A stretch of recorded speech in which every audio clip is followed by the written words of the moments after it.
Hey everybody, how's it going? Welcome to this edition of the Urban Bourbon Hour, coming to you live from Chicago, Illinois, in the Urban Bourbon Bunker here.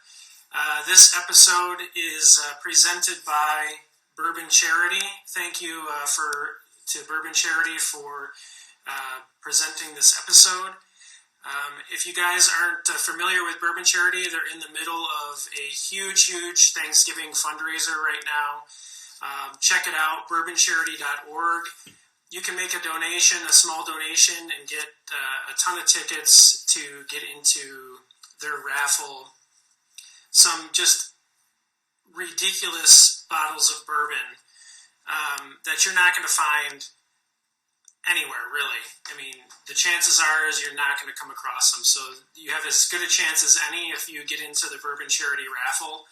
So please check them out, bourboncharity.org, make a donation. Even if you don't win, you're helping out 5 really incredible charities, and they'll send you a discount code for a lot of the gear that they have available on the site.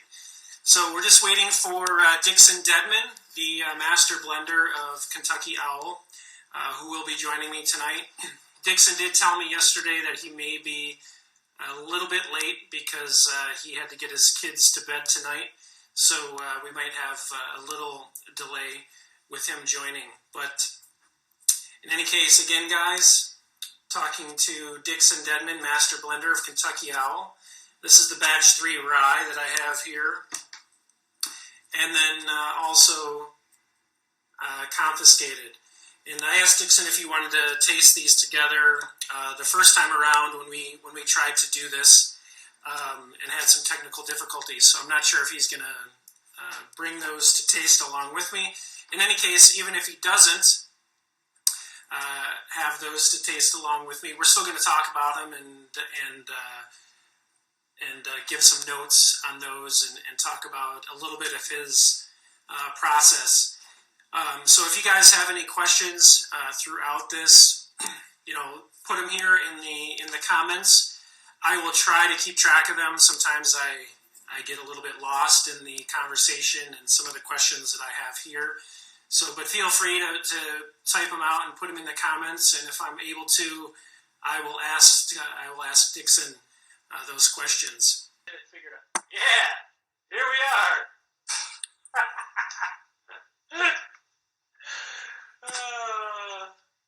Sorry about all those connection issues, man.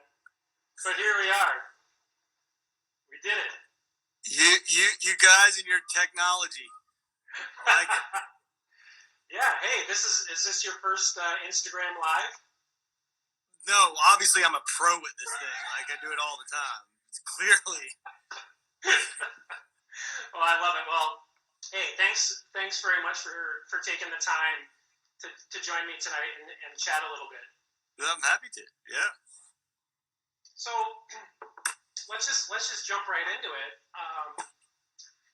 I know that you don't like to talk a ton about like the history of the brand. I've heard you say like you've talked about it a million times, and I think a lot of people are very familiar with the history of Kentucky Owl. But I did want to kind of just, for people that maybe don't know or that are tuning in tonight, if you could just give us a little background on like the history of the brand way back in the day when your great-great-grandfather had the distillery, and then like how that ended up going kaput basically because of Prohibition. So your grandfather started it when? At the end of like kind of. I think you just nailed it. I think you just nailed it right there. No, it's kind of. I mean, it's a cool story, and I don't ever mean to act like I don't want to talk about it or whatever. It's just like sometimes I feel like people are like, okay, yeah, dude, we got the story, we know, you know what I mean? Like I don't want to be. No, I know, I totally get it. I know that you've probably told the story 5 million times, but. Well, it's the story is a big part of kind of what makes it pretty cool for me, just because it's not, it's not just like a guy who was like, okay, I want to go do something, and I did it. My great great grandfather was 6 years old when both his parents passed away, and he was adopted by his uncle, who was a judge in Anderson County, Kentucky, so the home of Four Roses of Wild Turkey. But he also owned and operated 3 distilleries, the biggest of which, for those of you people who are know pre-prohibition era whiskey, the biggest which was Cedarbrook, which was a massive distillery at that time. So 6 years old, loses his parents, adopted by his basically his aunt and uncle, and then fast forward 1876, as a wedding present, he was given basically the land and the money to build his own distillery. So he was a pharmacist. He went to Northwestern as a degree in pharmacy from Northwestern, wow. But his adopted father, gave him that, and so that, from 1879, when he became operational, until 1917, 1918, he operated the C.M. Dedman distillery and made Kentucky Owl amongst other things. He did a lot of contract distilling, from what I can tell, but Kentucky Owl was kind of his flagship product. And so when you were growing up, was like this a big part of like the story of your family, or like were you? Yeah. I mean, my family has, with the inn and everything, I mean, we've got some stories and some history and things like that. But it's kind of interesting that around, I guess, the mid '90s. So I was relatively young. But my family had always kind of like had a boat down. We still had that property. We'd go like hang out down at the river and stuff like that. But I can remember I was pretty young, and my dad's one of my dad's sisters was diagnosed with cancer, and she was very young at the time. She was in her early 40s, and so what they decided to do as kind of a family thing was to build a cabin on that site. It's actually built on the foundation of one of those original 3 rick houses.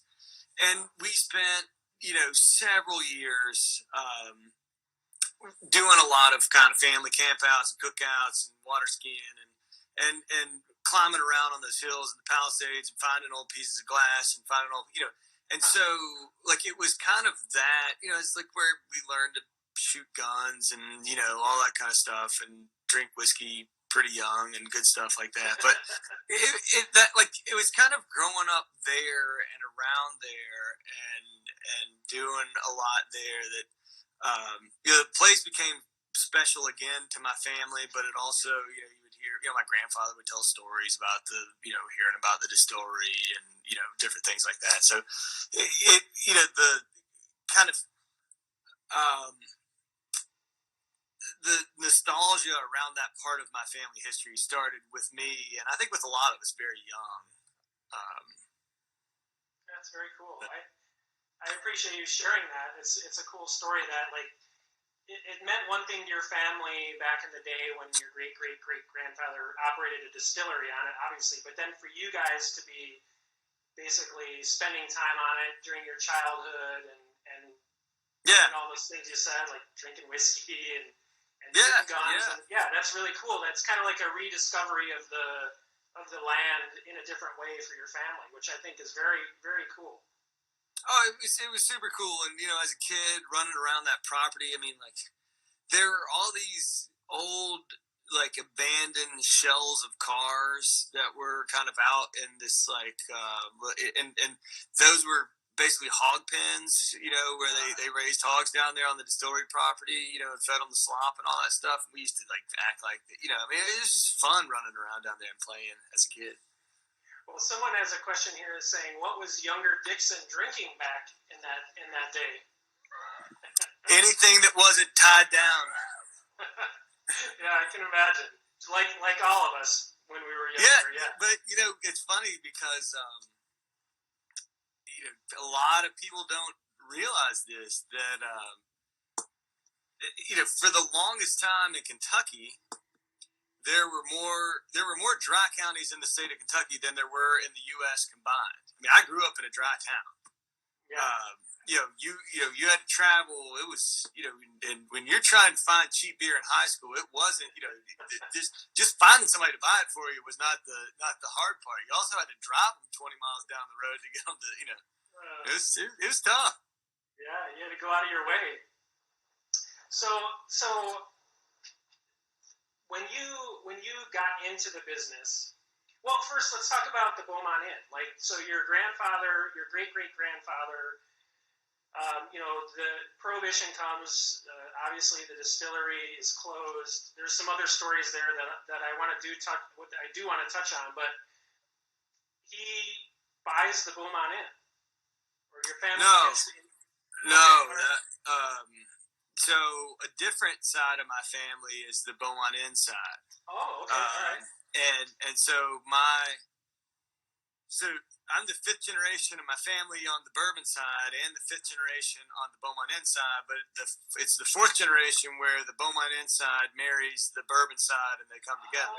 Okay. So, they, as a matter of fact, the fifth generation, my great-great-grandmother that started the inn was an absolute teetotaler. I mean, never had a drop of alcohol, never, but yeah, I mean, that's a whole it's another kind of cool family story that, doesn't involve as much whiskey, but, fried chicken goes good with whiskey, right? Yeah, for sure. Well, I think that, so this was like the 100th year anniversary of the inn, was it not? That's correct.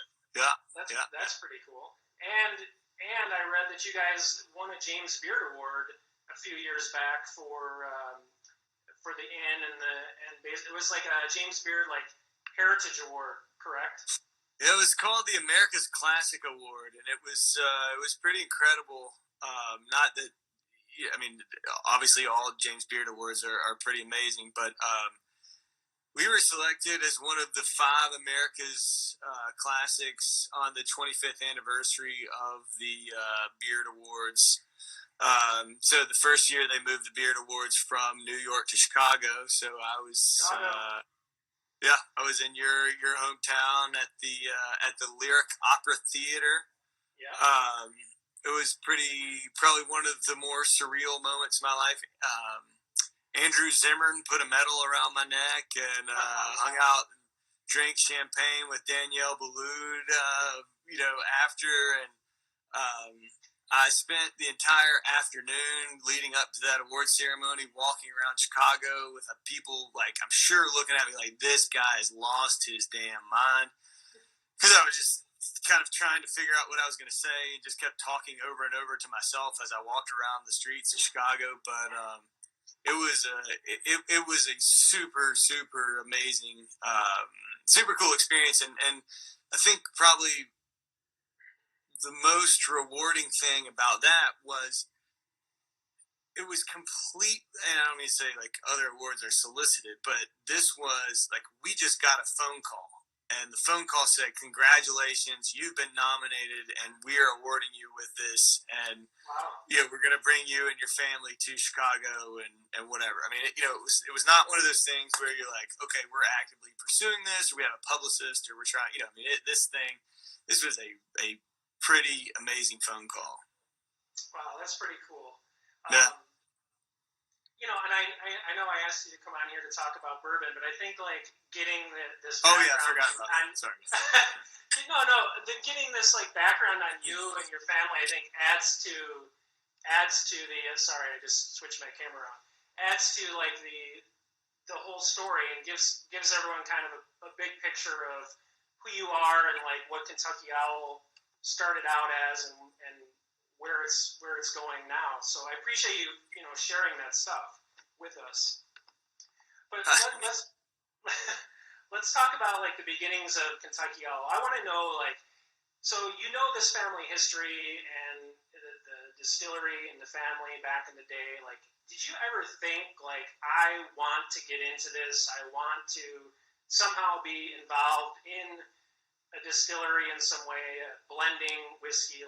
Did you ever think that was something you wanted to pursue? I I think I think the answer to that question is both yes and no. I think that the initial answer to that question is, or maybe yes, I always wanted to do it. I always thought it would be amazing, and that is as much me as it was hearing my grandfather say, one day I want to, my grandfather's great line was like, when I win the lottery. It wasn't if I win the lottery. It was always when I win the lottery. The first thing I'm going to do is buy a limousine. The second thing I'm going to do is start this family brand back. And so like, yes, always thought it would be amazing. But no, never thought it was realistic. If that makes sense. So like, yes, would have loved to have done it. No, didn't think. And I got to be honest. Like, my just generally speaking, everybody was like, yeah, it would be so amazing, but it's just so nearly impossible to make happen.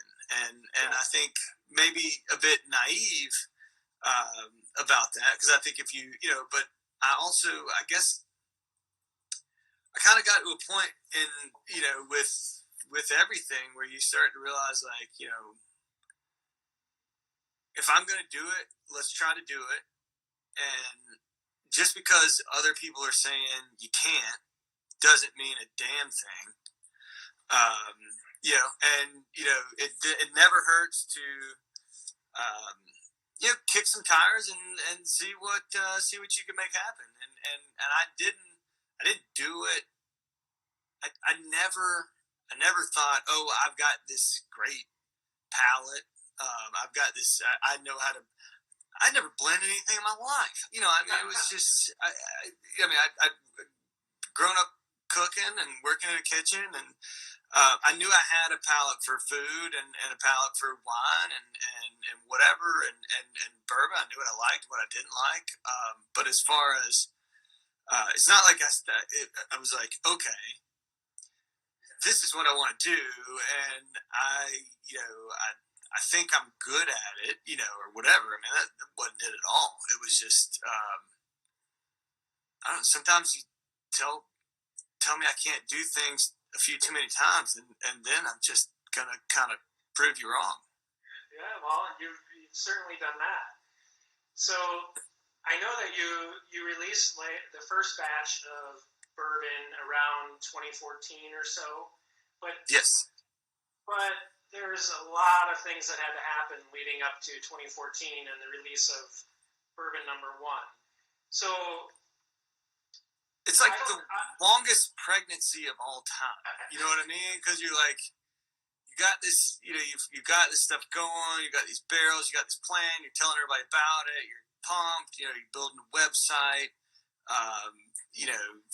Facebook page. It was a few years before Instagram Live, or we would have been all over this thing.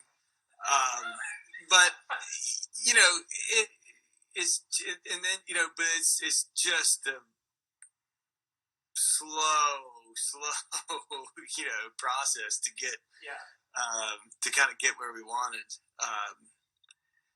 But it was different then. I mean, I can't tell you how different that world was 5, 6, 8, 10, 12 years ago. I mean, it just who you could talk to, who would talk to you.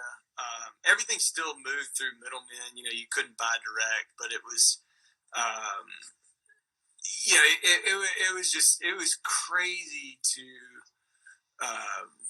how much different it was back when there weren't the really big guys involved like there are now. Yeah. If that makes sense. Yeah. Well, I just want to tell, there's a lot of people that have come in, so I just want to reintroduce you. So everyone, thanks for joining. I'm talking here tonight with Dixon Dedman. My name is Fred Minnick. Fred. Actually, I saw Fred was live doing something tonight, but no, it's Dixon Dedman, master blender of Kentucky Owl, who's joining me here tonight. We've just talked a little bit about kind of the history of his family and kind of leading up to um, how Kentucky Owl came to be, and the first release coming out in 2014.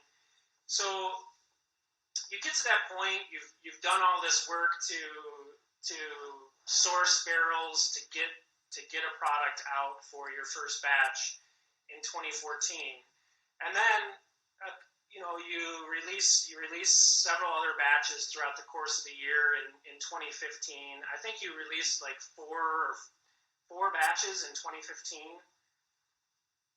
Yeah, that was kind of. Does that funny. sound right? It was. So we released batch 2 in September of 2015, right? And then basically the distributors kind of came back and said, "Hey, look, we've got this great opportunity. A lot of the, Kentucky, like a lot of the big allocated items are down on numbers. Like, and these are, they've become great friends of mine. They're like, y'all ought to, you got anything you can do? Can you throw together a blend or something like that?" And so, we're kind of looking, and I was like, well, I was like, why don't we try the single barrel program? And so from about 25 barrels, I selected 3 that we bottled as single barrels. So each one was about 200 to 225 bottles, so not a lot. And only one of those barrels was like split in half and went half to retail and half to on-prem, and everything else went off-premise in Kentucky. But it was pretty crazy how those single barrels went. I mean, it was once again at that point when in all this, it's just like, oh yeah, that sounds like a great idea. Let's try that. Yeah, you're just figuring it out as you go. No, absolutely. Yeah. Okay, so you get to that point. You've released these batches, even if they might be small batches, but you're getting into this. You're figuring out the blending and all of that. You've released several batches of bourbon. Then all of a sudden, you get a knock on your door from Stoli or inquiring about the company and yeah. How did that all work? Like, were you seeking a buyer at the time? How did that all go down? We didn't seek. I mean, now can I back up for just a second? Absolutely. Is that okay? Of course. One of the things I think, that I don't. I mean, people think is kind of funny, but I'll tell you that when we released the first batch, shortly after that, I was like, I thought we had made a huge mistake. I was like, what in the we do this? What have we done? What have I done? Really? What in the world have I done?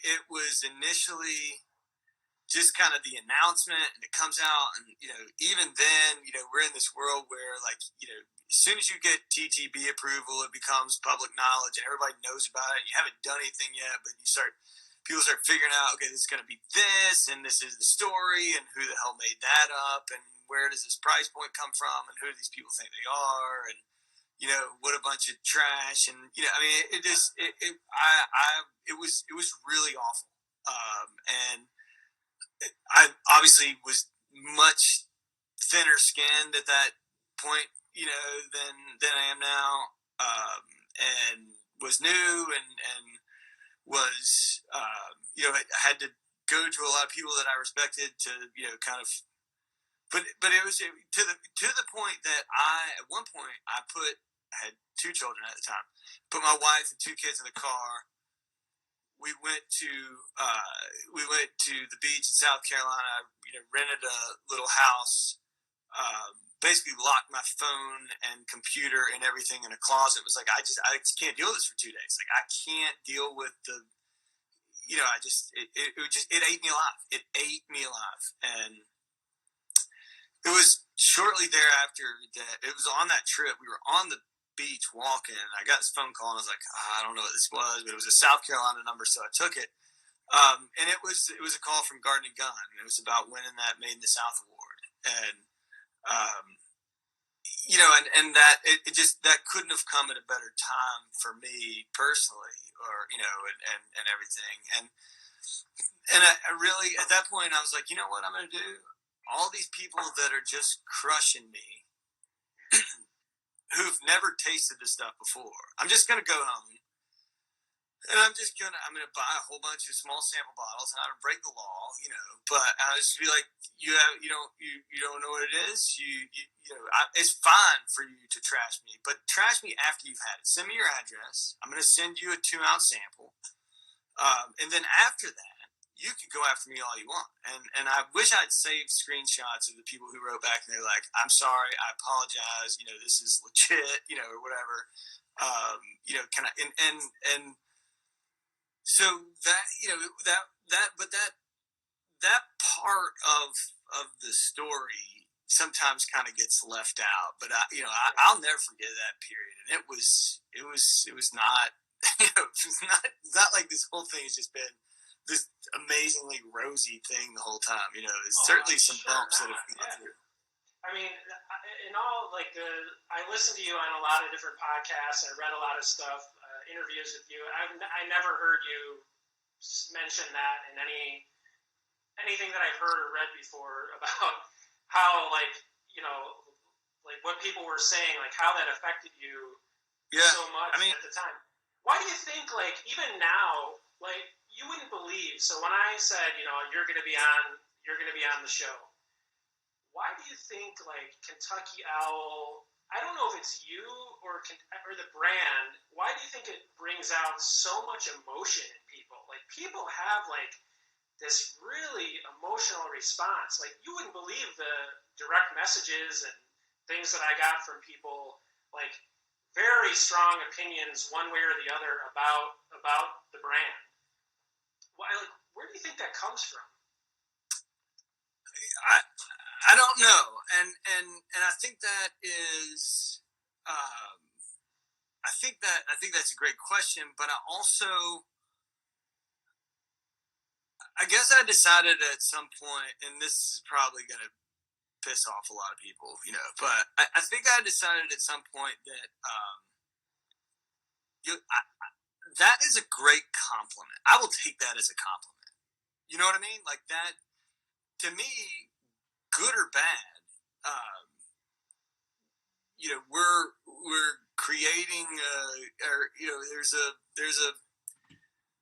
effect, and I don't have any problem. I don't have any problem when people say, "Oh my gosh, I do not like batch 8."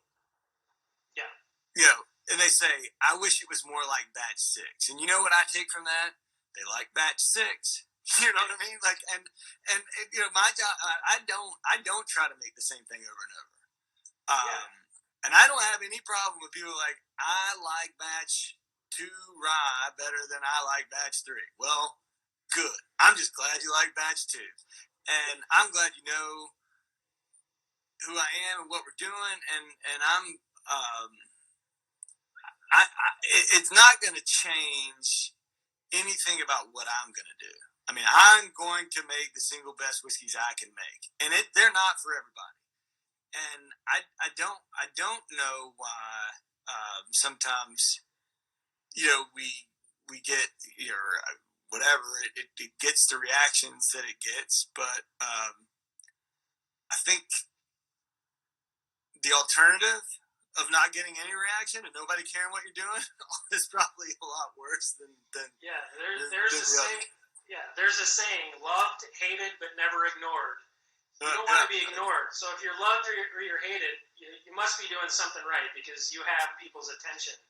I never want to try to play the heel. You know what I mean? I don't want to be the guy that's giving everybody the middle finger or anything like that. I just gotta do what I'm gonna do, and I'm gonna do the best of it. I think that the thing that now that I always kind of lean on is that I don't just travel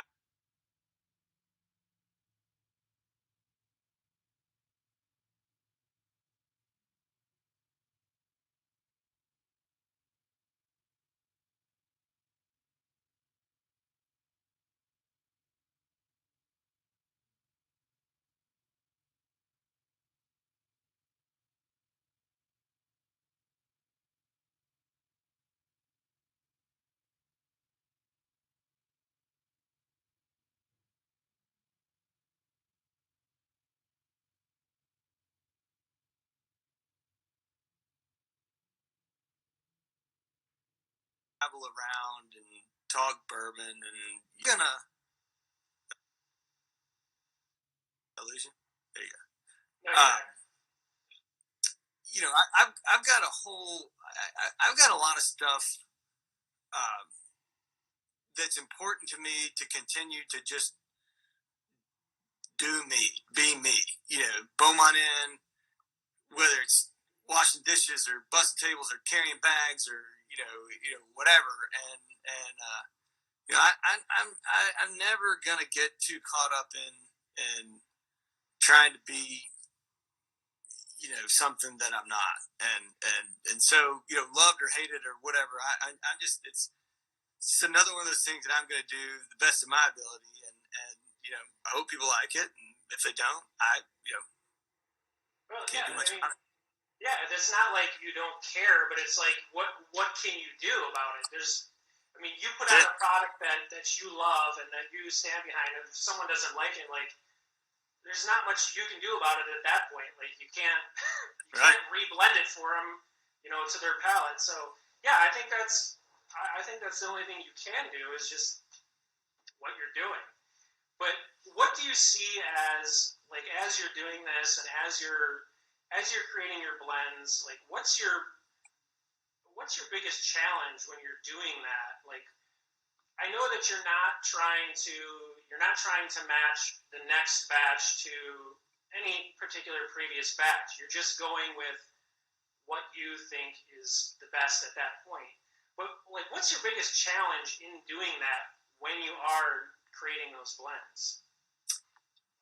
Oh, I think the biggest challenge is probably arriving home in somewhat of a sober state, so my wife doesn't, throw me out or something like that. The second biggest challenge is probably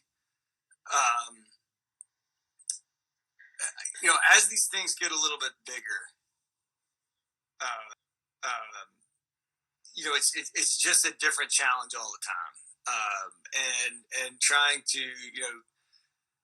for me, of course, there's challenges. You work with different distillates at different ages, different yields, and they become a different percentage. Every time you make a new blend, it's a different. You have to redo the percent. So there's a lot of that. Like it's a lot different now than when it used to be. Like when I used to sit down and I had three things, barrels or whatever, but they were all, and they were all in similar, it's like, okay, I can take a little bit of this, a little bit of this, a little bit of this, a little bit of this, and taste it. Now there's a lot more ciphering and stuff, I guess, that takes place, and then I guess the direction you go with it. Now I've got more inventory. I've got more inventory with different profiles. It's kind of like which way do you want to go with this thing? How big do you want to make it? I just finished. 9 is being released right now, and 9 is really big. And I did a tasting the other night with people, and we were tasting it next to like number 2, and 2 has this kind of really light elegance to it. And, so it's just kind of the direction and whatever. And I mean, those are challenges. Those are not bad challenges. I don't, it's not. Yeah. But and it's a mood thing sometimes. Like sometimes I will finish with kind of like, okay, I really am feeling this, and then you come back to those 3 or 4 options the next day, and it's like, this, I'm kind of leaning in a different direction or whatever, if that makes sense. So, I mean, I don't know. I do.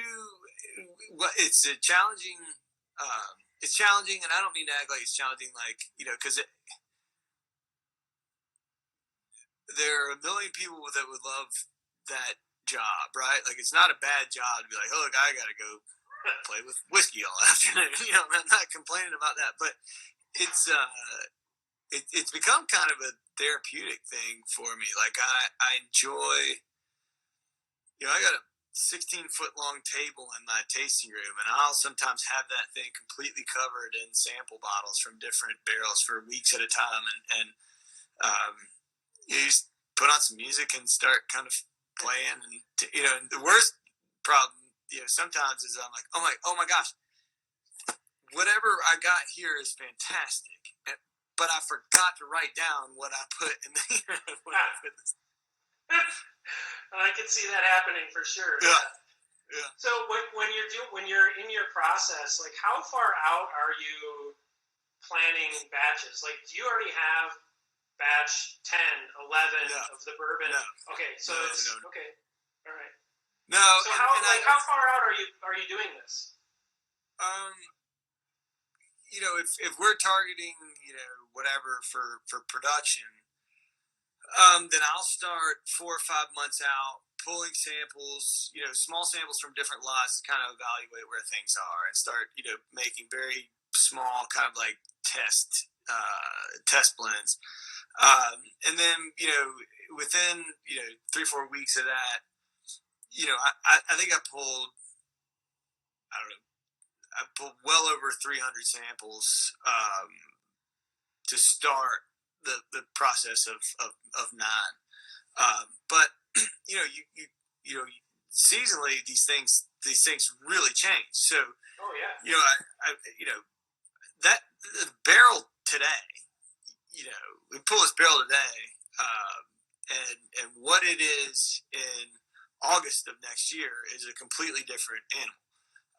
So no, I don't have a plan for any of it. I like to start with the fresh, clean slate every time. Okay, well, that's interesting. Because I didn't know if, like, maybe you already had, like, all these batches already lined up that you've already figured out, and you have the date, when they're going to come out. But it's very interesting to learn your process. That's really cool. And I probably should. I mean, somebody who was. No, I think you're doing pretty good with what you're up to. I don't know if you have there with you, but I have Kentucky Owl Batch 3 Rye, and I have Confiscated. Do you have either of those with you? That I'm sure I can find some. Yes, absolutely. Right. Yeah. Well, why don't we taste the Confiscated? Which one? Confiscated.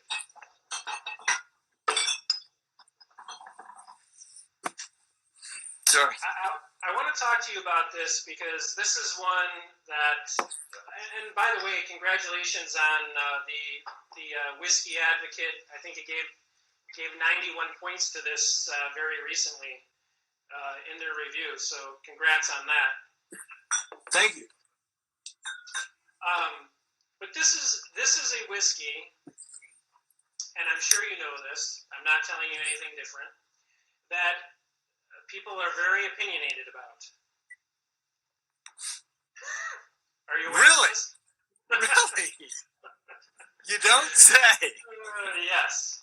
So, can you explain a little? I mean, I know the story behind it. This represents, like, the barrels that were confiscated from the original distillery and miraculously went missing. Supposedly went up in a fire. All gone. Your family never got anything from those barrels. Something like 250,000 barrels lost. And I know this is supposed to be sort of like an ode to that and kind of an homage to those barrels. Confiscated being the name, because those barrels were confiscated and never seen again. But what really, I think people, and I don't know if you can speak to this all that much about pricing, but I think what people mostly that I hear is they freak out about pricing, and especially with this batch, for some reason, it sets people off. So, what role do you have in that aspect of the business? Well, if I could see the list that was everybody everybody that was on here, and I could make sure that there weren't anybody that was gonna, I wasn't gonna get a nasty email after this was over. No. Okay. So, and I get it. Look, here's the thing that I think people don't. I don't know. Maybe do know, don't know. I'm not really sure. But like, I first and foremost was like I was deep down the rabbit hole of whiskey collecting, bourbon collecting. If everything came out, I had to have three of them: one to drink, one to have, and one to figure out if I was going to try to sell it or flip it. Like way down there. And every time I go anywhere, I go into liquor stores to see what they have in there, what I can find, what they've got that they don't really have. I'm still that guy, just like anybody else, and just like me.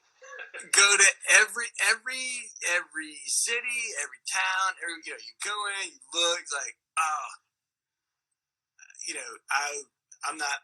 I'm not paying that for that bottle. Right. No, I'm not paying that for that. So like I'm not like so. I think people swear they're like, oh, Dixon, he's so out of touch that he just it's not. I'm fully understanding of and how there's a certain you're looking for value and you look for great things at great value, and I know that 3/4 of the time the comments on confiscated are it's great if it was priced at this. I wish it was priced here. This is great whiskey for this price. This is great, and here's the part that I take away from that. This is great whiskey. I like this whiskey. That's the part that I can control. Our process being sourcing stuff and then taking the additional layer to do a lot of rebarreling, to play with a lot of different, this process, and it was on a very small scale when we started. It's on a larger scale now, but it's not like buying somebody's 4-year-old stuff in totes and just putting it in a bottle and putting it out there at $60 and saying this, and there's a lot that goes into it. And, right. I have no interest in, I will never put a bottle out there with my name on it that I don't believe in the product. And I believe in the product. Pricing is a really, obviously is not a it's a hot button item. I get it, I understand it. It is for everybody. It's big in this business, in bourbon. You don't quite have the Facebook communities around cars or around whatever, but it's it's the same. It's this isn't just like me making a price for this whiskey. There's other people. These are big international corporations that do this stuff. They're sitting there. They're looking at the other side of it, and they're saying, okay. And I'm not saying this is about confiscated, but it just in general. Yeah. If you're a big business, you're looking. You say, okay, we can put this at MSRP of $60, but every retailer is going to price it at $120. The producer's sitting there going, well, why, then we $60 on the table, right? Then we need to get more, and so there's some of that. I mean, there's some of that and all this stuff.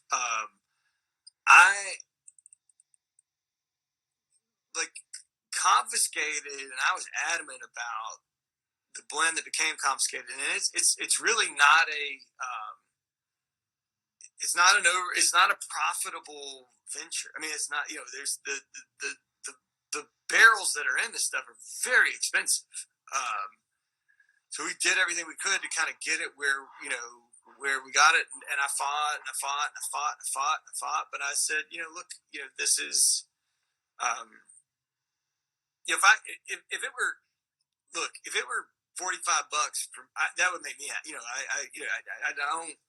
I don't really sit in on those conversations, and there are certain costs involved, and the liquid's expensive, and the process is expensive, and contract bottling's expensive, and all that kind of stuff, and I get it, and I sometimes I think that people feel like it's just like, oh, they have no concept of that, or no understanding or appreciation for it. And I get it. I totally get it. Yeah, and it sounds like you do. You're being very honest about it. Like, this process is not cheap, basically, and we put the product out there. The price is, it's been priced at where it is, and that's it. I mean, I get it. I can see from you talking that, like, you understand, like, that people are always going to say something about price once it gets to whatever level, and you don't have any control over that. Well, but what's important, like, I understand. Yeah. Like, and fight for the fact that, that's a hard-earned dollar, or a hard-earned $100, or a hard-earned $125, a hard-earned $300 that people are spending. And for me, it's about making sure that there's value in that bottle. And, just a lot of I mean, you can put it on a lot of things, and I'm not trying to play the blame game or anything like that, but it's a little more complicated situation than I think people just assume. It's like, oh, some guys are sitting in a room. It's like, yeah, no, for sure. Yeah, put it at that price. That'll work, right. And right. just, there's a lot that goes into it that people don't know about. But let's taste this sucker, because I want to taste a Kentucky Yellow product. For a while. I've been tasting it too, but I want to taste a Kentucky Yellow product with the guy here who put it together. So this is very exciting for me. I really like Confiscated. I think that this thing is really complex. It's got just loads going on the nose and the palate. Like, so I'll just tell you what I get off of it. I get tons of cinnamon, like clove, baking spices on the nose, a little bit of like a bready note to it. And then when I taste it, it's just like a rush of like cinnamon discs and cherry pie and like these toffees and caramels. I like find something new every time I drink it. I really like this stuff. I think you did a fantastic job on it, and I find it to be really complex. Well, first of all, thank you. I mean, and really, thank you. And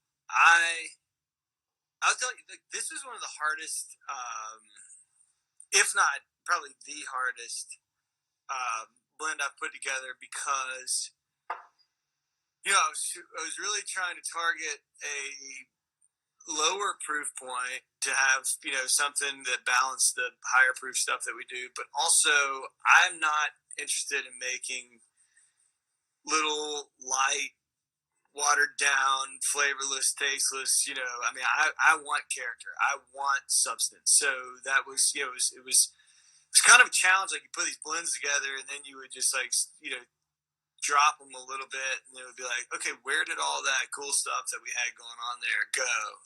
And so there was. I mean, I found this to be incredibly challenging, and then. And then I've done another, worked on another round of this, and it's equally. I mean, it's just it's just a little. It's a new kind of thing for me, but What struck me the most about putting this together was kind of this weird balance of to your point, kind of the cinnamon, baking, spicy kind of things on the nose, and then there's like a little bit of like that licorice or whatever. And then for me, it hits me really big across the middle with citrus. It's a lot of citrus with like cayenne spice on the back end. So that's what I always take from confiscate. It's like citrus across the middle, and then kind of that like cayenne kick on the back end. I love it. Let's talk Rye 3. We've only got a few minutes, but thank you again, Dixon, for joining me. Rye 3. This is a really, really nice rye. A lot of people... Is that just the same glass that you drank out of just a second ago? No, I've got two. Oh, okay. This is the confiscated. This is the 3. I'm teasing. I'm just teasing. So people are requesting overtime here because we're going to run... So what happens at 1 hour is Instagram kicks us off. Do you have a couple more minutes after 8:30 that you could stick around? Like we could reconnect on here? I don't think I got in until like 8:45 my time because of how much of a pro I am at this. So, but yeah, we certainly can. I'm good. Okay, all right. So if we get kicked, we'll run this up to like 8:30, then jump off, and then jump back on if you're cool with that. And I won't keep you for a long time, but just I do want to talk to you a little just about a couple other things, and I definitely want to talk about this batch 3 rye. Oh. So this guy comes in. It's a 10-year-old. It comes in at 114 proof, and again, like the complexity on this is just like out of this world for me. Like the nose is, I get kind of like a funkiness on the nose, and I get like some citrus, some charred spices, like some oakiness, even some licorice on the nose, and then the palate is like deep dark toffees and vanilla, and it has like a nuttiness to it too that I get out of it, and just a nice like spice flavor to it throughout, and just really, really nice. So I mean, again, great blend. Thanks, man. This was kind of fun, and actually, this was like I look at this bottle, I'm like, okay, this battle won. I won. This. I was looking at all these different ryes, and what is now approaching. I don't know, it's over 13-year-old. Like this rye is like 135 plus proof, and it's just almost too much. It's just like super intense. And then some of the younger stuff, but this 10-year-old stuff is like in the low 120s. It's super rich. It's this really barrel forward note. So it's the spice is really muted, and the spice is turned into a lot more like that whole like cinnamon roll kind of thing. Like it's not that it's not over. It's just, and so I was just adamant that this that we were going to use this 10-year-old stuff, and they're all like, well, no. We just need to wait. See, they've been and I was like, okay, fine, drop the age statement. I don't care. And it's like, no, it needs to be 11. I was like, no, it doesn't. The best damn rye we got is this 10-year-old stuff, and I'm going to use this 10-year-old stuff. And they're like, well, and I was like, I was like, no, it's like the basis of this thing is this 10-year-old. It's just, it is so incredible right now. I'm not waiting. I'm not losing. We're not going to, so it was, it ended up being somewhere in the mid to high 20s when I put it together. And it was kind of funny because like I did the same thing I normally do. I'll split a blend that I like into about 8 to 10 sample bottles, and hey, Dixon, and I don't want to cut you off, but can we jump off here and then jump back on because we're like right at the 1 hour mark? Oh, so, listen, it's easy for me. I'm a pro at this. Yeah, no problem. All right, we'll get it figured out. So let's jump off and then I'll go live again. And we'll just jump right back on. Okay. All right, thank you. All right, guys, we're going to jump right back on. Please come back and join us. Cheers.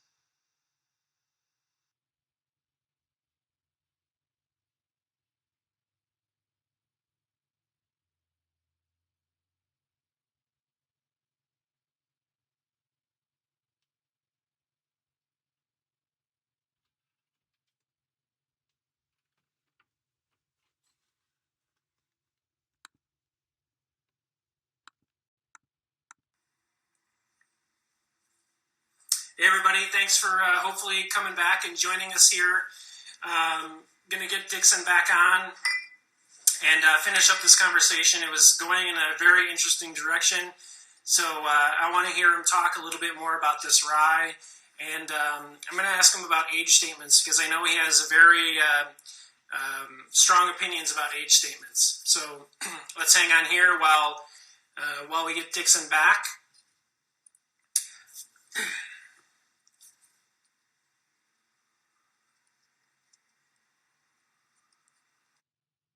All right, here we go.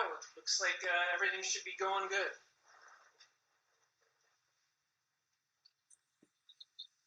Look at that.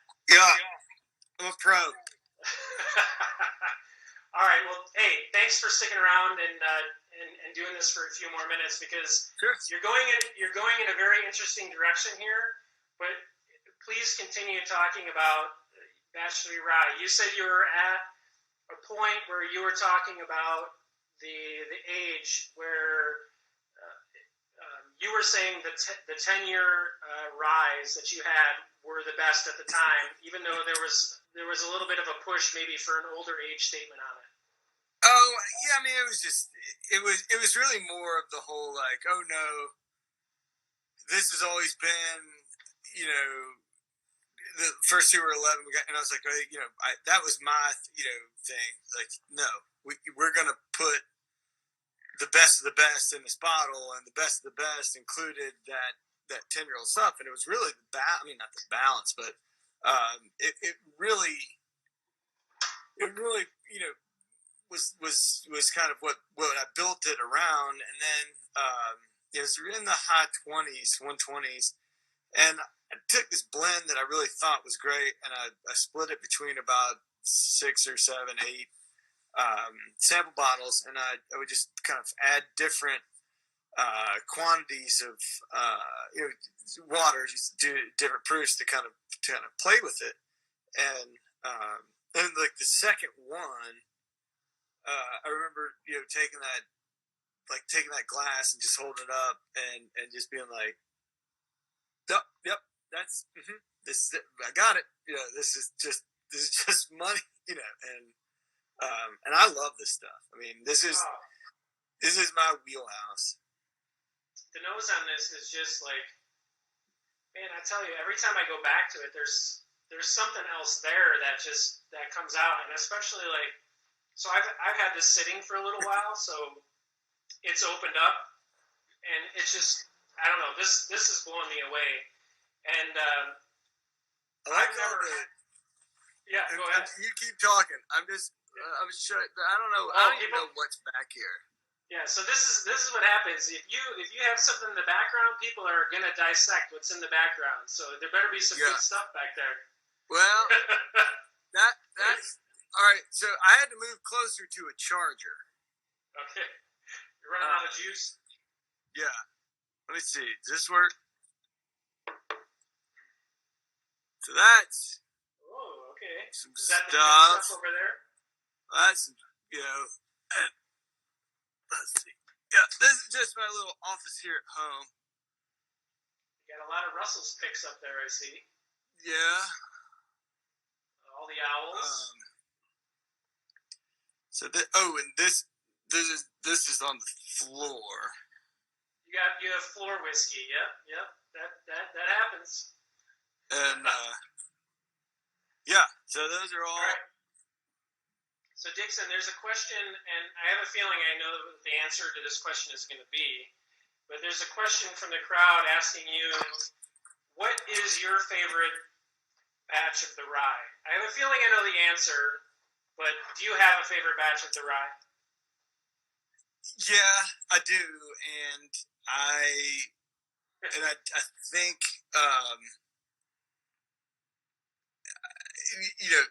and it's the lead. I mean, number two rye, and I sucked down bottles of number two rye like it was going out of style. I don't know, it was just so easy to drink, and um, I think they're different schools, but I do. I mean, I've kind of messed around with them blonde and different stuff like that, and somehow in the blind thing, I always come back to two, and I know that's slightly controversial, but I really love number two rye. That's awesome. I'm glad that you shared it. I actually didn't think that you were going to say which that you had a favorite, but I like that. Oh wait, no, yes, they're all my favorites. I love them all. Like yeah, good answer. Yes. I knew I should let you take that one. You should have taken it. Okay, so I'm not going to keep you for much longer, but I did want to ask you about like your role with Kentucky Owl now. Is there ever going to be? I'm getting texts from people that are like, "Love how you handled that question."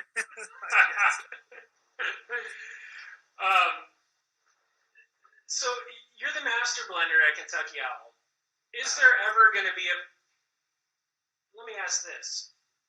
Will anyone else ever have input on the blending of the numbered batches of the bourbon or the rye?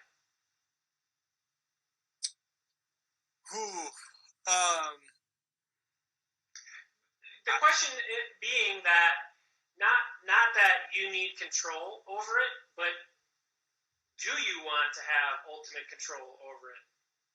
No. I mean,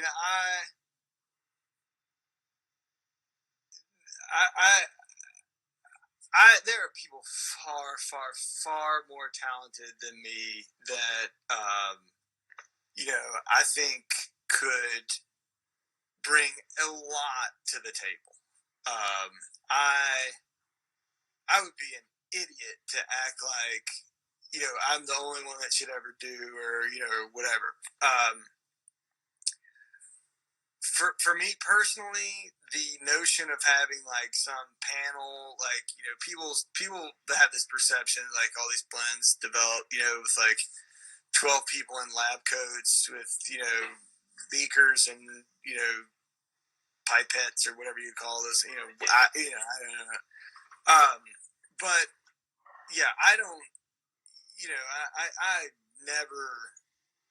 I would never say, oh no one will touch, because I think that would sound way too much like I thought that I was the only one that knew anything about, and I don't, I get lost sometimes, and I ask people like, what do you think about this? Like, I'm sure this is a question. I'm sure that you got a million people that are like asking this question. But there's going to be, there are certainly pretty elaborate plans for a distillery. I'm not a distiller. I'm not a distiller. I work with several distillers about trying to design a new make that's going to go into a barrel. It's going to turn into something because I, trial and error, or think I know what things, taste should taste like, or taste good, or whatever. But that facility is going to warrant a master distiller, and a master distiller is not going to be like, yeah, I make the barrels, and then this hillbilly from Harrodsburg comes down here and blends them together and does his thing. I don't. you can certainly have too many cooks in the kitchen, but it's never a bad thing to have,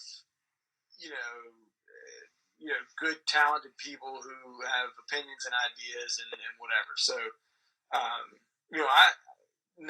could never say that forever no one touches this stuff but me. Yeah. Does that answer your question? Or? Yeah, it does. It does, and I think you're very humble about this. I know that other people have said to you or like compared you with these master distillers like Jimmy Russell or Eddie Russell, and you are like, don't even put me in that conversation.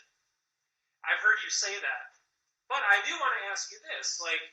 Okay, I understand like your deference to like those legendary distillers, and those guys are on this crazy level that who can anyone else even live up to? A lot of those guys, who knows? But there is, I mean, what you do in blending is certainly, obviously for your brand, it's like the most important thing.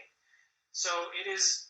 In a way, it's equivalent to a master distiller when you look at like what Kentucky Owl is currently doing. So I get your deference and how you say don't even include me in those conversations, but I mean you do have to recognize like you're doing something that's unique and something that is like not a lot of people can do. So that's why people make these comparisons.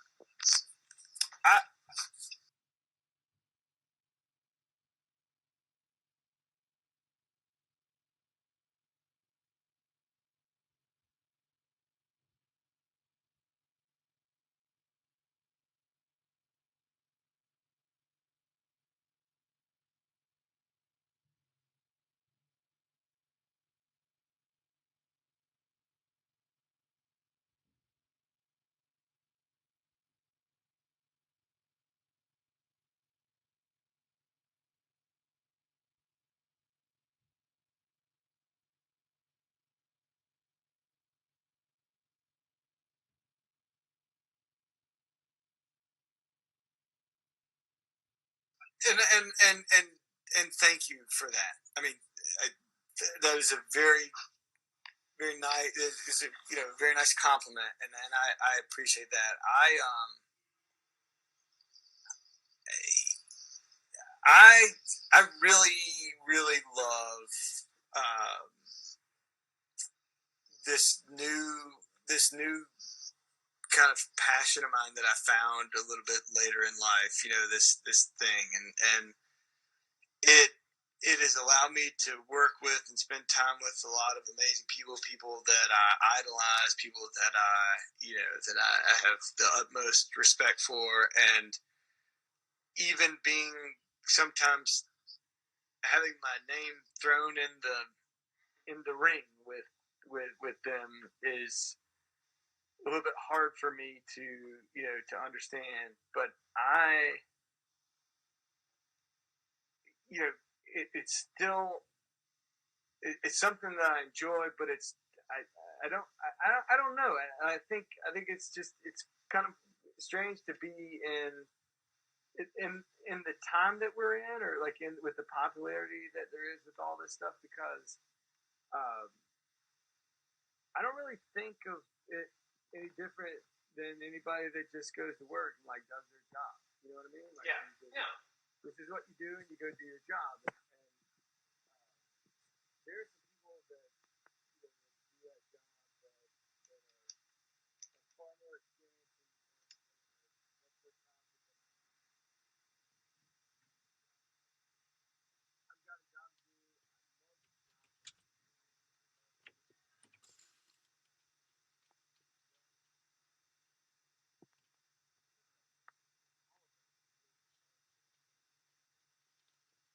Yeah.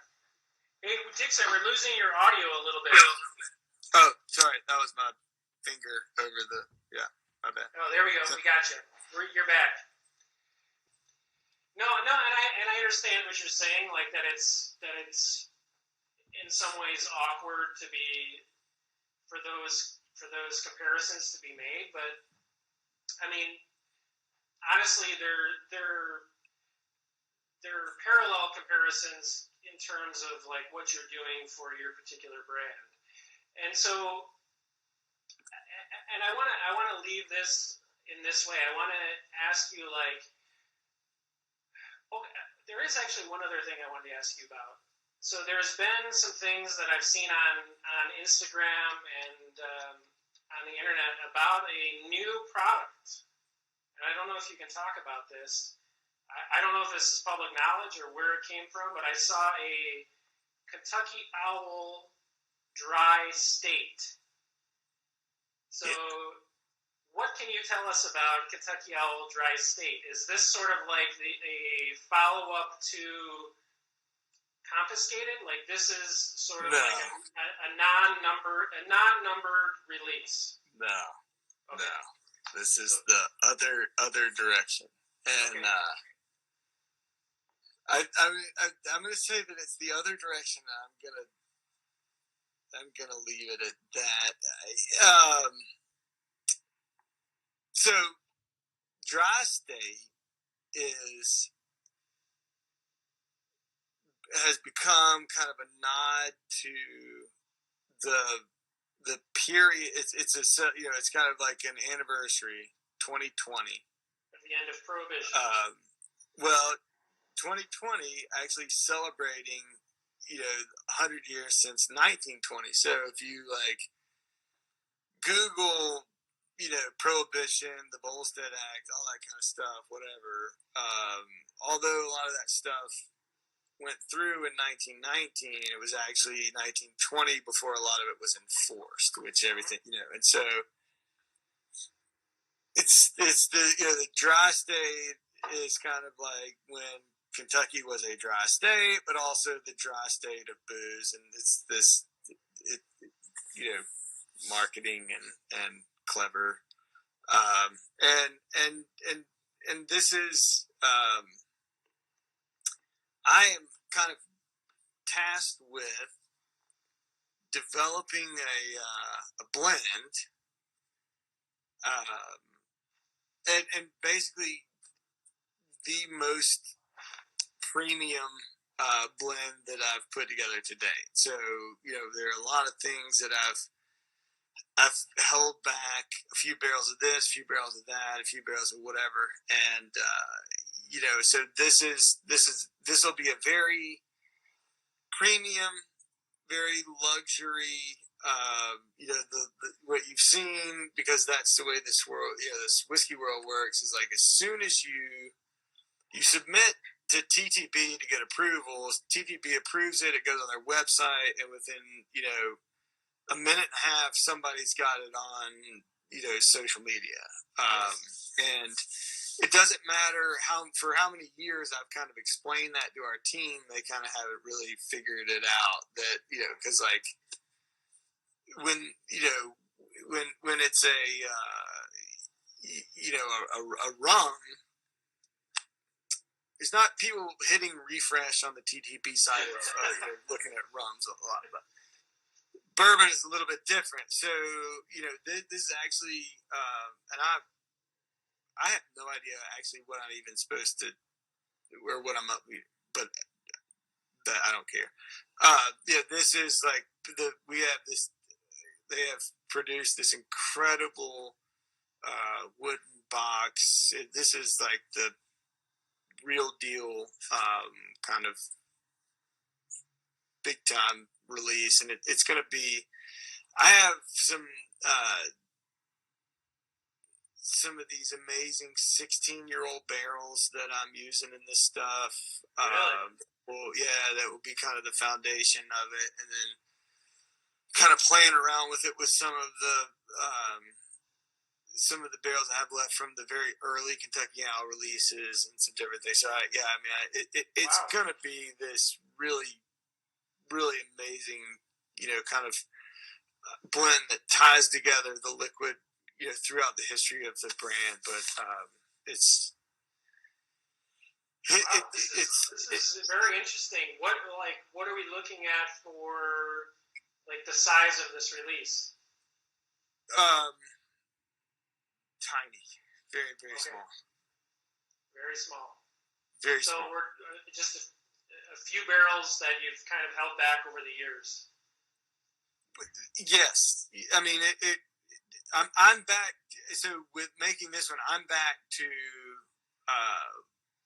creating a blend with, instead of using representative samples from different lots, I'm back to using and creating blends with like this barrel, this barrel, this barrel, this barrel, and this barrel. Yeah. Wow, that's pretty amazing. That's so. What's your expected like timeline on this?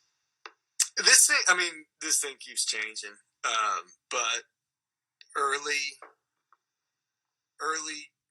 like spring, early summer, 2020, something like that. Okay. I think. Not too far off. So no, I got to get my ass in gear. So I was going to say you're going to start working on this pretty quick, I think. Okay, so that's interesting news that we just learned there. Talk about like actually someone criticized me for saying that saying talk about to a guest that I have on my show. So I won't say talk about. Why? I don't know. I've received that criticism. Don't ask a guest to talk about. Don't ask me to sing about. Don't tell me to sing about it, or. I would like to hear you sing, though. Actually. No, you wouldn't. So, the Kentucky Old brand is you're to the point now. You've just released batch 3 of the rye, batch 9 of the bourbon. What do you see for the brand like going forward over the next? I don't know. This sounds like an interview question. Like, where do you see yourself in 5 years? But really, like, what do you see for the progression of the brand over the next 5 years? Are there going to be more releases?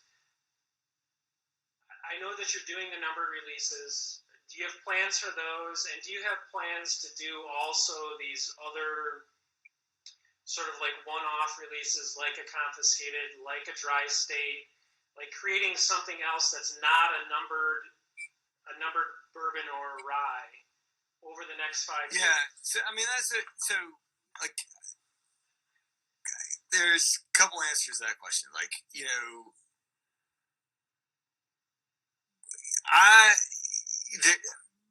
obviously with the plans, with the distillery, with all that kind of stuff. I mean, you know, let me be honest. I couldn't build a birdhouse. Okay, so I'm not involved in the production of this distillery. Well, this is another hot button issue, actually. So, yeah, but there's things that are important to me about that I intend to have a lot of say in.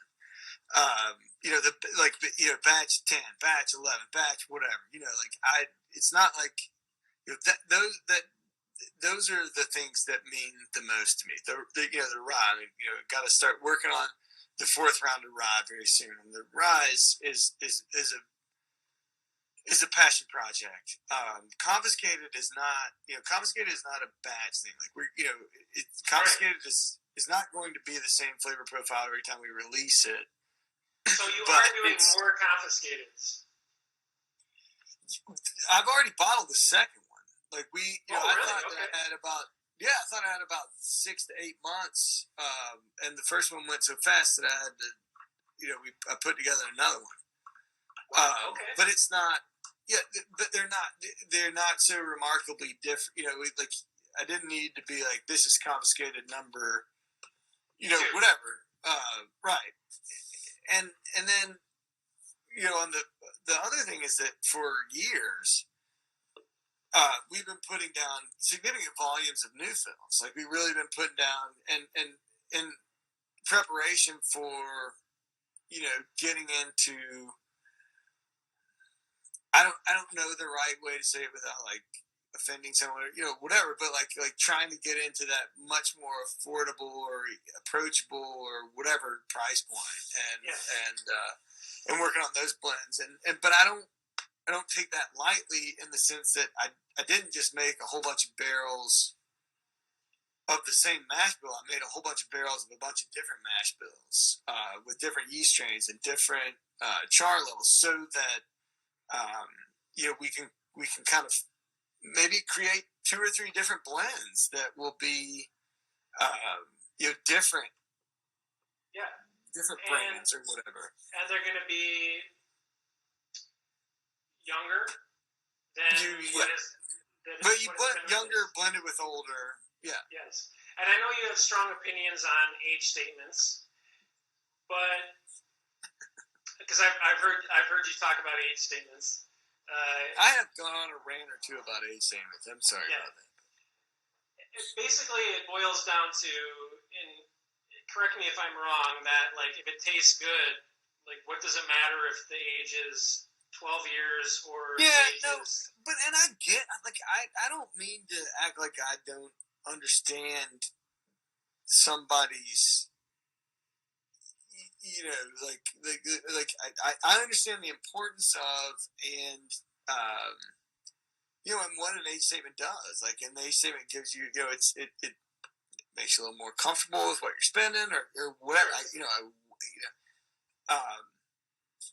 I think when I get on my probably uneducated soapbox regarding age statements, it has more to do with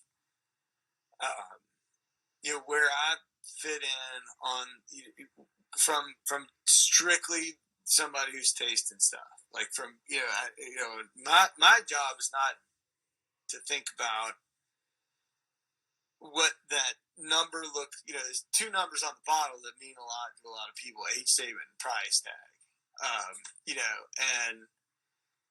And I don't when I'm working on a blend or whatever, like I don't want to think about either of those things. Yeah. Like I want to think about the. Does that make sense?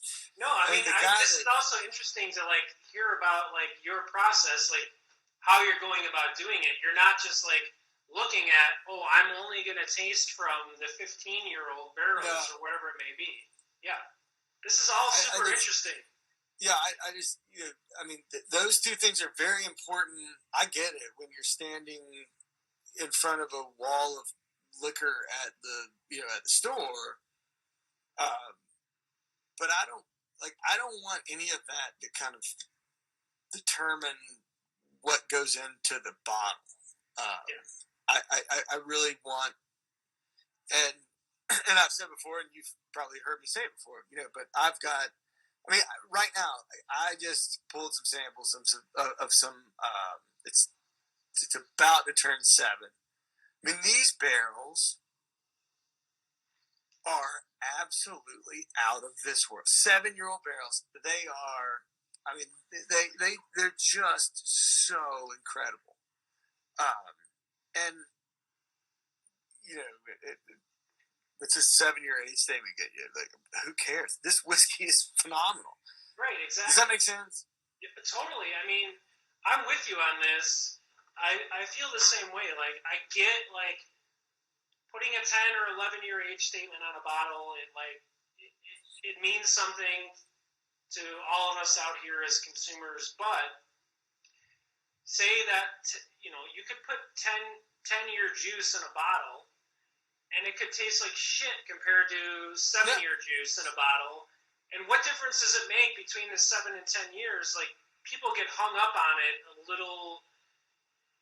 They get hung up on it. That's the end of it. Like, people get hung up on the age statement. Man, I learned that lesson early on from probably one of the.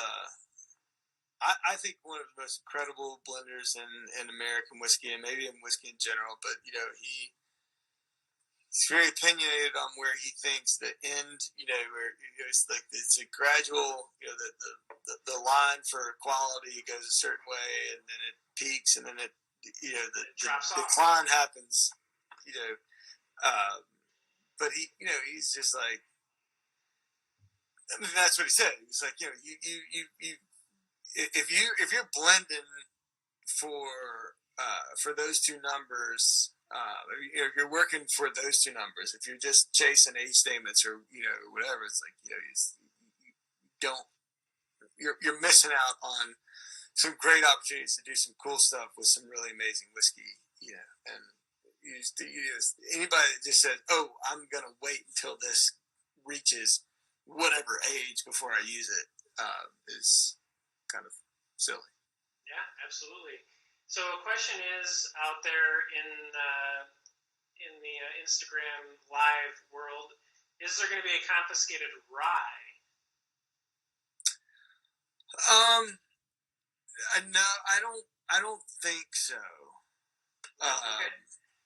There's like the rye that this rye is going to kind of be there, and then I've got new fill ryes that are getting ready, but I don't.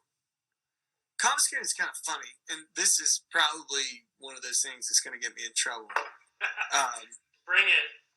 Yeah, but when we were talking about, I should say, like when there was discussion about like this new product line or whatever you want to call it, they were throwing around some really, really, really terrible ideas, and I kid you not, we're getting real here. Yeah, like the confiscated, like the and the story, and it was one of those it was one of those it came to me in the shower moments. Like I was standing there and I was like, okay, what, how do we continue the narrative? Like if I've got to stand in front of a group of 200 people and tell the Kentucky Owl story, and then the next brand or whatever, what, and then it's like, okay, if we call like batch 1, batch 9, batch whatever, like the rebirth of the brand, and we have rye that kind of follows that.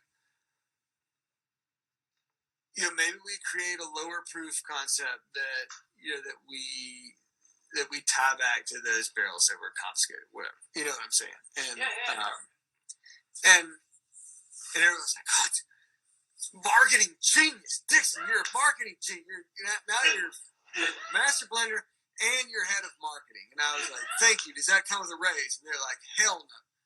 But I don't.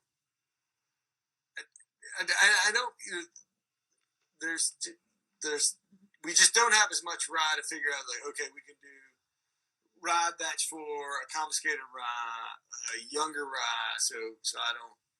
I don't know. I don't think so. I don't think there will be a confiscated rye. But we don't think so. But so you're saying there's a chance. People. By the way, people are just absolutely loving this at this point. I've got a buzz on. I don't know about you, but okay. The next question I was going to ask you is, or someone was asking. I don't know. I forget where I'm going with this. Okay, I asked you the where you see things going over the next 5 years. You answered that. I think I avoided that question, but whatever. Go ahead. Yeah, I mean it's all good. We're just having fun at this point. I'm losing my train of thought actually. So there's a chance for a confiscated rye. No, but what I was going to ask you is, you've been laying down new make pretty much since the beginning. Have you been laying? Okay, it's no secret that I know that there's new make at Bardstown Bourbon Company. I think that's out in the world. Like they are making Kentucky Owl and aging it there, but that stuff can only be maybe at the most, it can be 3 years old, because I don't think they started doing anything until 3 years ago. Yeah, I think we do have some 3-year-old stuff there, right? Okay. And then, can you say, where else you were laying down new make at? Like, what other distilleries? If you can't, that's fine, but if you can't... I don't think so. I think I think I had signed. Yeah. All right. So are those, whatever those barrels are that you were laying down, whoever it was with, are those over at Bardstown aging now? Like, did you move everything to Bardstown? Is like that your Yes. main? Okay. Yes. So everything is with them at this point. Like anything that you made prior to Bardstown has been moved over there. In their rick houses, you mean? Yeah, that's what I mean. Or do you have stuff all over the place? I still don't think at this point 100%. But yeah, I mean we've purposely consolidated the majority of our inventory there. Yes, just because having stuff all over the place is a real pain in the ass. Yeah, I'm sure. So the stuff that's at Bardstown and the new make that Bardstown is laying down for you, like, is that basically just, hey, I'm going to just taste this as we go to see where it's at before I decide what it's going to go into? Or do you have plans for, say Bardstown laid down stuff 3 years ago. Do you have plans for that to come out at 6 years or, Yeah, so and here's the thing, like, I have a lot of crazy plans, and that bourbon and everything else, and usually the majority of those plans come from drinking bourbon. That fuels my. But yeah, and like you can't imagine how cool they are to work with, and they just they kind of they like watching where my crazy mind goes. It's like it's so apropos that there's a bottle like right over my shoulder, right? That's one of their bottles, I think. What do you got there? The I can't see it totally. I have Is it no the Fusion idea. or the Discovery? No, it's Fusion. No. Fusion, yeah. That's good stuff. But they I mean, you talk about a good partner to have. Like, I'm like, hey, all right, these barrels, I like where these are at 2 years old. I want to dump them. I'm having these barrels brought in. I want to, refill, put this 2-year-old distillate out of these barrels, put it back, in these new barrels, and then can we put them at floors 5 and 6 of this rick house? And they're like, got it.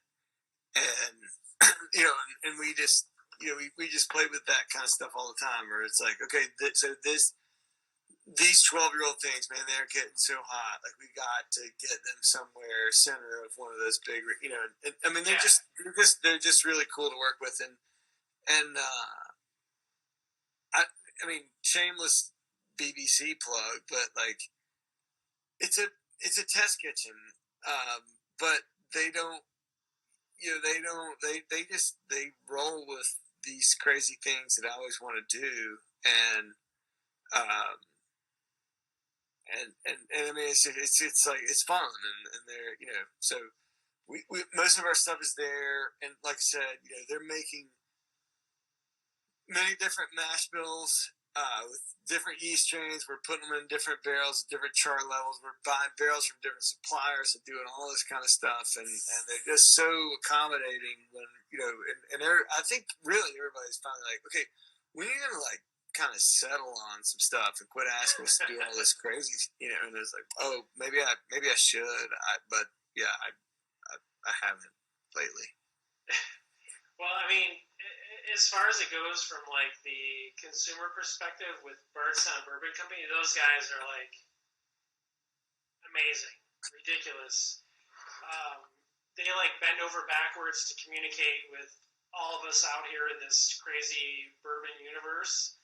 So, I mean, a partnership with them, I can just imagine, like, from your side, if it's anything like the consumer side, it has to be really. No, man. I mean, they're just,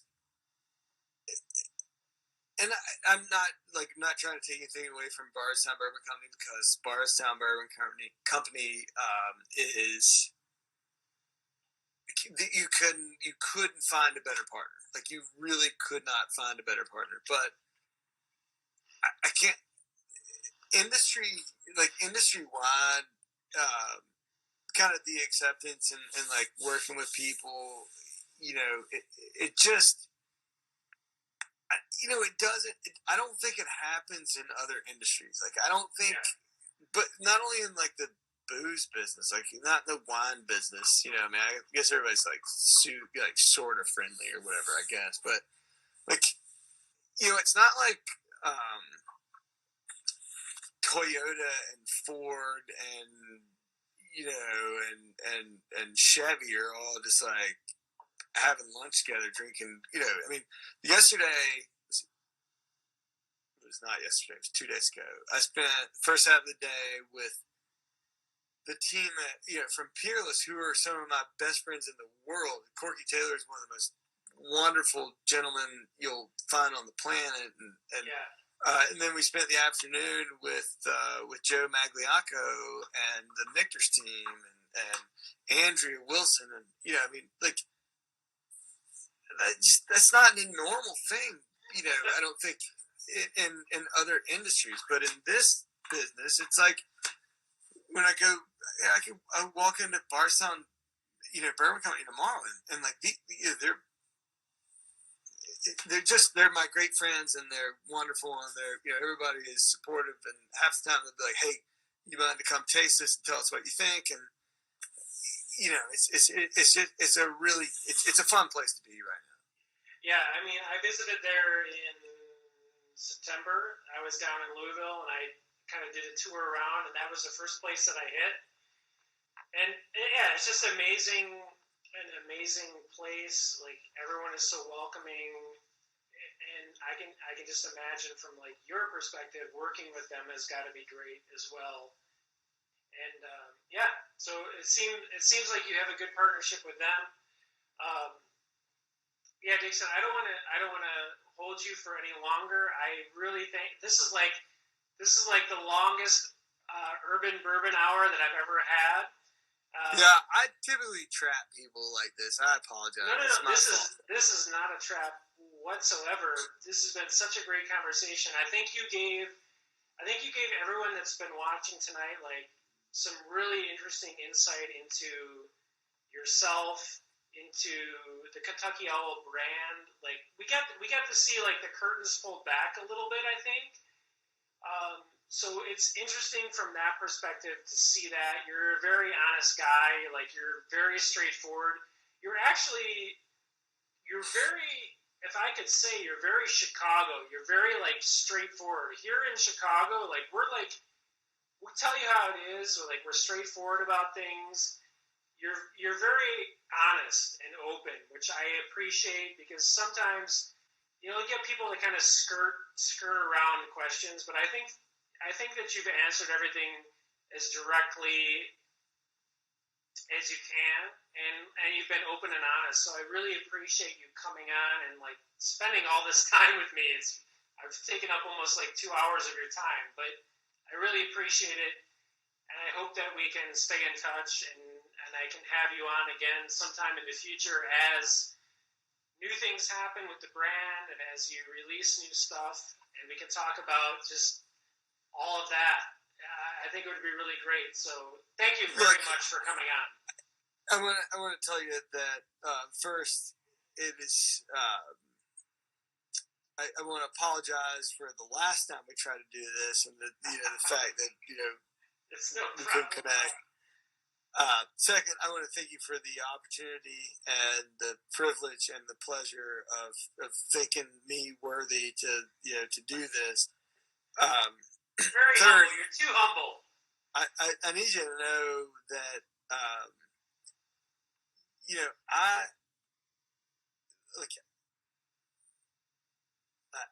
don't know. My favorite thing to do is I just want to drink bourbon with people that like to drink bourbon. Totally. The last thing I ever wanted to go stand in those like huge conference rooms full of thousands of people and pour a little whiskey in the little sample cups or whatever. Like I can't handle it. But an opportunity like this and a privilege like this, and the fact that you would think me worthy of doing this, I can't tell you how much it means, and I'm very appreciative of the opportunity. So thank you. Well, I thank you for that, but you're way too humble. But hey, let's stay in touch. Maybe my wife and I will even come down and stay at the Beaumont Inn and spend some time with you guys. But I really appreciate your time. This conversation was just like off the charts. Let's do it again. Yeah, people are saying this is Dixon After Dark. So yeah, we'll have to have a whole segment, Dixon After Dark. I can make up a whole bunch of news stories next time. It's great. Let's do it. All right, man. Thank you so much. I really appreciate it. So stay in touch. Take care. Have a great night. Have a great rest of the week. All right, take care. Absolutely. Thank you all. Thanks. All right, everybody. Thank you so much for joining me tonight.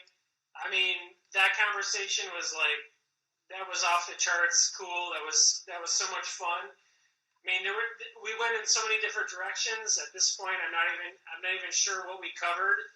But thank you guys for joining. Such a cool conversation. Please check out bourboncharity.org. They are having the Thanksgiving fundraiser right now. You can win 8 amazing bourbons. Please check them out. bourboncharity.org. Buy some tickets. If you go to my profile page and click on the link in my profile, if you use that link, you'll get 100 free tickets in addition to what you buy for the raffle. Again, guys, thank you very much for joining us tonight. What an amazing conversation with Dixon. Hopefully, I'll have him back on again at some point in the future. Until then, guys, it's Chris, the Urban Bourbonist, coming to you live from the Urban Bourbon Bunker here in Chicago, Illinois. Until next time, guys, cheers and take care.